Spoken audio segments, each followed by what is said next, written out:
Level 1, the kid with too much fire. You're 12 years old in Louisville, Kentucky, and your bike is gone. Stolen, just like that. You walk home with your fists clenched so tight your nails cut your skin. You don't understand the world yet, but you understand one thing perfectly. People take what they want. You find a police officer named Joe Martin. You tell him you're going to beat up the thief. Your voice shakes, but your eyes don't. Joe looks at you for a long moment and says something that changes your life forever. Before you fight anyone, you better learn how to fight. That night, you step into a gym that smells like sweat, leather, and old wood. You see men hitting heavy bags like they're trying to punch their problems out of existence. You hear jump ropes snapping against the floor like gunshots. You feel something in your chest, a hunger. You don't know it yet, but you've just walked into the beginning of your war. Level 2, the amateur who won't shut up. Now you're training every day. School ends, and you run straight to the gym like your life depends on it. Maybe it does. You learn the basics: jab, cross, hook, footwork, defense, balance, timing, the boring fundamentals that make champions. You repeat them until your shoulders burn and your legs wobble. But you're not like the other kids. You talk. You talk like you're already famous, like the world already belongs to you. You brag before fights. You rhyme before punches. You tell people you're going to be the greatest, even when you're still just a skinny teenager in worn-out shoes. And some people laugh, but others don't. Because when you step into the ring, your mouth stops being noise. It becomes prophecy. You win Golden Gloves. You win again. You keep winning. Your hands start moving faster than people can see. Your feet glide like you're skating on air. And the scary part is, you're not even close to your peak. You're just warming up. Level 3, the Olympic boy becomes a weapon. Rome, 1960. The Olympics. You're standing in a foreign country wearing an American uniform. The lights are brighter here. The pressure is heavier. Every opponent you face is the best their country has. You can feel the fear. Not theirs. Yours. It crawls into your throat when you're alone in your room. It whispers at night. It tells you you're not ready, that you're just a loud kid who got lucky. But the next day, you step into the ring anyway, and you fight like you're trying to prove something to the universe itself. You win, again and again, until the final match is over and they place gold around your neck. The metal feels cold against your chest, like metal handcuffs, because now you understand what winning really does. It doesn't satisfy you. It makes you addicted. You return home a hero, but you quickly learn the truth. In America, a gold medal doesn't make you equal, not when your skin looks like yours. That's when the fire inside you changes. It stops being just ambition. It becomes rage, and rage is fuel. Level 4, the contender who challenged a king. You turn professional. The money is real now. The spotlight is violent. Every fight is a business transaction disguised as sport. You train like a machine. Road work at dawn, jump rope until your calves scream, heavy bag, speed bag, sparring, ice baths, steak and eggs, discipline, repeat. But you're not just building muscles. You're building myth. You start predicting rounds, calling knockouts before they happen, talking like you've already written the ending. The boxing world hates you for it. They call you arrogant, a clown, a loudmouth. But deep down, they're afraid, because you're not lying. Then comes Sonny Liston, the heavyweight champion, a monster, a man built like prison walls. Everyone says he's going to destroy you. Reporters treat your fight like an execution date, and the night before the fight, you can't sleep. You sit alone. Your hands tremble. Your heart pounds. You realize something terrifying. Confidence isn't the absence of fear. Confidence is fear, under control. Fight night comes. You move like a ghost. You jab like a whip. You dance. You slip punches by inches, like you can see the future. Liston swings, but you're never there. Then the impossible happens. Liston quits, and the world goes silent, because the loud kid from Louisville just became heavyweight champion of the world. And in that moment, you realize something else. Winning the belt is easy. Keeping your soul is harder. Level 5, the name you chose and the war you refused. You change your name. Cassius Clay is dead. You become Muhammad Ali. Some people treat it like betrayal, like you've crossed a line they didn't give you permission to cross. You join the Nation of Islam. You speak about black pride. You speak about religion. You speak about identity, and America watches you like you're a problem that needs to be fixed. Then the draft notice arrives. Vietnam. The government tells you to fight for a country that won't even treat you like a man. They tell you it's your duty. They tell you it's honor. But you say no. You say you won't kill strangers overseas while your people are treated like strangers at home. The backlash is immediate, ruthless.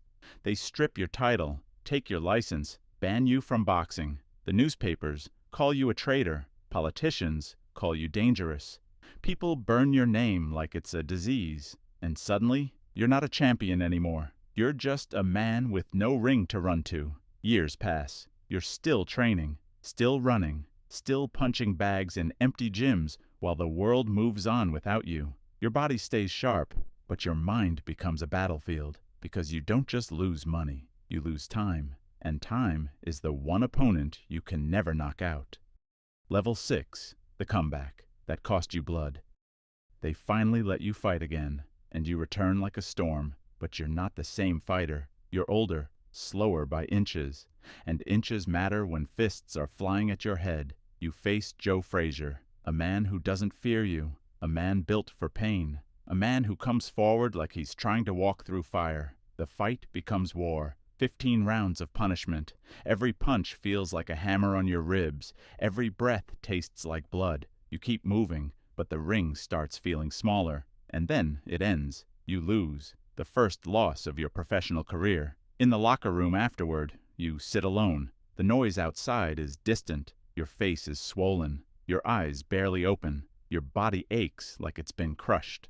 And for the first time, you wonder if the myth is dying. Not the champion, the idea of you.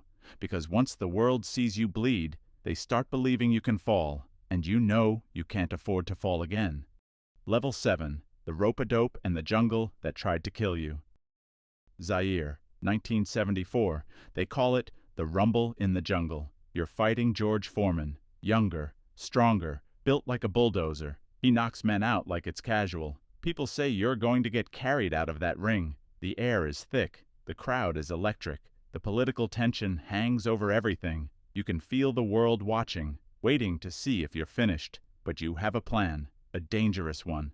You lean back into the ropes and let Foreman hit you, over and over. Your arms absorb the blows. Your ribs scream. Your head snaps back. The punches shake your bones. The crowd thinks you're crazy, but you're not. You're calculating. You're letting him burn himself out. Round after round, you whisper to him. You taunt him. You stay calm while your body is being dismantled. Then, when his power fades, you strike. Fast, clean, deadly. Foreman goes down, and the world explodes. You reclaim the heavyweight title, not with strength, but with intelligence, with patience, with a willingness to suffer longer than anyone else. But when you go back to your hotel room that night, the celebration ends, because you feel it. A deep ache inside your head. Not pain, something worse. Damage, the kind that doesn't heal.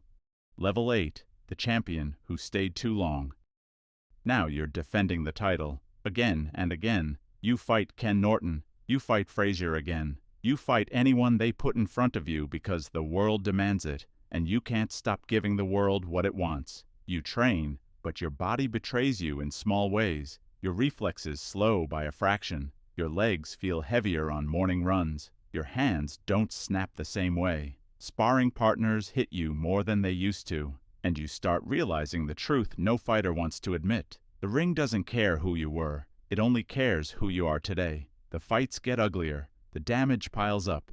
You keep smiling, keep talking, keep acting like you're invincible because the world needs Muhammad Ali to be invincible. But when the cameras turn off, you sit alone, and the loneliness is louder than any crowd. You sacrificed everything for greatness. Your peace, your privacy, your body, your years, your relationships, your silence. And the scariest part is, you're not sure if you know how to live without the fight. So you keep fighting, even when you shouldn't.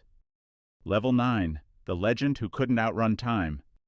Retirement doesn't feel like peace. It feels like being erased. The cheering stops. The phone rings less. The world moves on to new champions, new stories, new faces, and suddenly, the greatest fighter alive is just a man sitting in quiet rooms. Then the tremors begin. a shaking in your hands, a stiffness in your movements, a slowing in your speech. Doctors give it a name, Parkinson's, a disease that steals motion the way boxing stole your youth. People look at you differently now, not as a warrior, but as a symbol, a monument, a reminder, but you keep showing up anyway.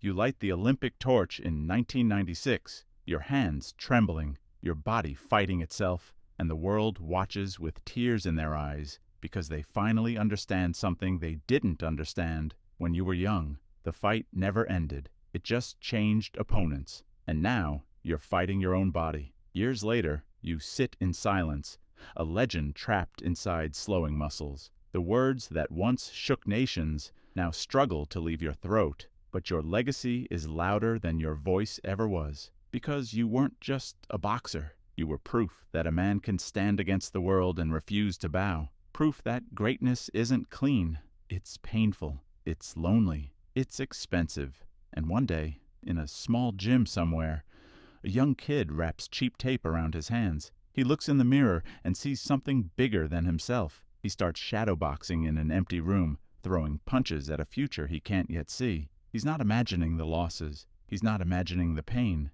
He's not imagining the nights where the crowd disappears and all that's left is silence. He just knows he wants to be great. He steps into the ring, the bell rings, and the cycle begins again.